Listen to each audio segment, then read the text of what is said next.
Protesta kësaj të premte e Partisë Demokratike është komentuar dhe nga ministri e brendshme Albana Kuqiu. Në një konferencë me gazetarët ajo u ndal tek njoftimi i policisë së Tiranës, e cila tha se nuk merr përsipër protestën. Sipas saj, policia nuk aprovon akte të dhunës me molotov, por do të garantojë rendin dhe sigurinë. Kjo është një procedurë e cila është e lidhur drejt për drejt me dy protestat e kaluara, duke patur në konsiderat veprimet e dhunshme që janë kryer në dy protestat e kaluara. Por në ndërkohë, nga ana tjetër, ju e thatë vetë, e drejta për të tubuar dhe për të manifestuar është e kujdo.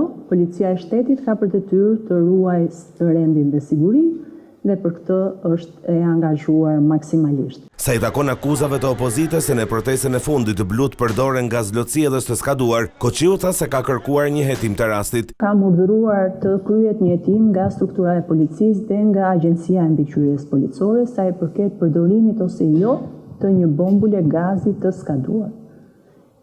Hetimet po vazhdojnë në përfundim, do dalim me një konkluzion. Ndër të tjera, ministri Albana Kuqiu shpreh se gjatë vitit 2025 janë sekuestruar pasuritë e personazheve të botës së krimit në vlerë 65 milion euro, pasuri që do të vendosen në shërbim të institucioneve të vendit.